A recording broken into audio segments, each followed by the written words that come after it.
Mesdames et messieurs, bonjour et bienvenue sur Grande Interview, votre édition spéciale d'interview. Nous recevons une dame une fois de plus, Docteur Ndo Eunice, épouse Mfumfu, qui est chercheur et directrice de la recherche à l'IRAD au Cameroun.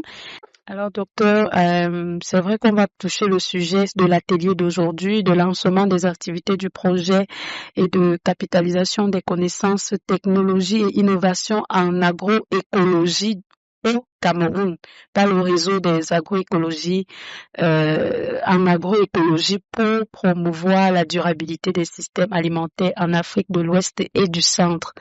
Alors, en quelques mots, qu'est-ce que vous pouvez dire à l'issue de ces 2 jours de intenses d'ateliers de travail? Merci beaucoup. L'atelier qui nous réunit aujourd'hui, c'était un atelier pour lancer un nouveau projet, le projet Radius. Ce projet qui vise à renforcer les systèmes alimentaires en Afrique de l'Ouest et du Centre.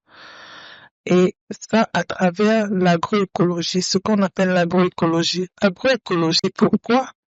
Parce qu'on s'est rendu compte que de plus en plus, les gens utilisent des mauvaises pratiques qui polluent l'environnement, qui détruisent le sol et qui ne nous permettent pas de vivre sereinement. Vous voyez, maintenant, on a des problèmes de changement climatique. On a la pollution, on a des inondations, on a des maladies et ravageurs qui détruisent les cultures. Ça, c'est en partie à cause des mauvaises pratiques. Les gens se sont mis à utiliser des produits chimiques à outrance. On pulvérise des herbicides tout le temps. Ça détruit les micro-organismes du sol, ça détruit les plantes, la biodiversité, ça nous détruit même les êtres humains, parce que le plus grave même, c'est que les producteurs qui utilisent ces herbicides-là ou ces pesticides en général ne se protègent pas comme il faut. Et ça, après, on voit des gens qui ont des cancers et tout. Donc, il y en a qui, toutes ces pratiques-là ont amené des problèmes au niveau de l'agriculture. Souvent, quand vous partez au marché, vous achetez des produits, vous voyez des traces de pluie. Et nous, souvent, c'est des crudités. On lave et puis on mange. Et même si on devait cuisiner, c'est des produits chimiques. Ça nous fait pas du bien dans l'organisme. Les Européens, à un moment, nous enviaient parce que nous, on vivait seulement bio. On mangeait bio dans nos villages et tout. Mais on s'est mis à vouloir utiliser ces produits, souvent sans les maîtriser. Parfois, c'est même des produits qui sont déjà périmés ou qui sont frelatés ou contrefaits.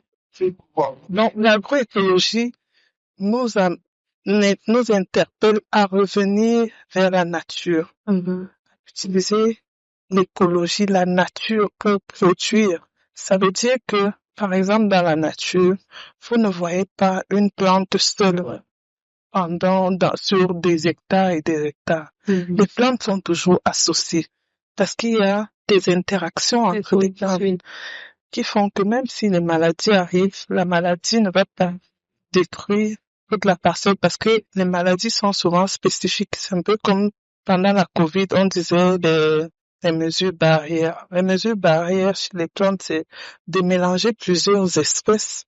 Et nos grands-mères faisaient ça. Certaines le font encore. Elles associent plusieurs espèces dans leur parcelle. Et en même temps, elles diversifient ce qu'elles mangent. Elle peut elle-même se nourrir en mangeant du manioc qu'il y a dans son champ, le maïs, les arachides, tout ça. Donc, produire sainement peut, à la fin, pouvoir vivre également sainement, protéger la nature, se protéger nos enfants. Les rivières, les gens pêchent en utilisant des pesticides. Alors qu'avant, c'est de pêche à la ligne bien au filet. Et quand vous mettez le pesticide, ça ne tue pas que le poisson, ça tue tout ce qu'il y a dans l'environnement. Donc, c'est vraiment l'objectif de ce projet, c'est de recenser toutes ces méthodes agroécologiques, toutes ces connaissances, comme vous lisez la capitalisation des connaissances et technologies et innovations en agroécologie, et les mettre à la disposition du grand public, parce que parfois les gens font des choses parce qu'ils ne connaissent pas. Les herbicides qu'on utilise, par exemple, il y a des plantes de couverture qui permettent que les mauvaises herbes ne poussent pas. Vous les plantez et puis vous n'avez plus besoin de payer quelqu'un pour défricher ou alors mettre les herbicides, par exemple. Donc, on aura une plateforme nationale et régionale. Quand je dis régionale, c'est un projet qui concerne 5 pays. Il y a le Cameroun, le Bénin, le Burkina Faso, le Sénégal et la Côte d'Ivoire. Donc, les connaissances qui sont en Afrique de l'Ouest pourront également être capitalisées ici. On va mettre ensemble ces connaissances-là. On va former les producteurs dans le cadre de ce projet. Et également, on va faire un plaidoyer. Le plaidoyer, c'est sensibiliser les pouvoirs publics pour leur dire que on doit faire la promotion des produits issus de l'agroécologie. Parce que même s'ils sont plus chers sur le marché, ils valent ce prix-là. C'est le prix de notre santé, c'est le prix de notre bien-être. Encore que nos mamans, elles ne font même pas cher, comme on le dit. C'est souvent, quand on commence à mettre les normes et tout, ça, c'est plus l'agriculture bio.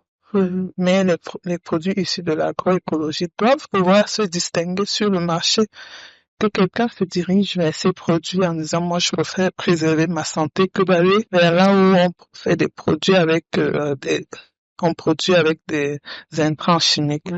Donc, c'est le but de ce projet.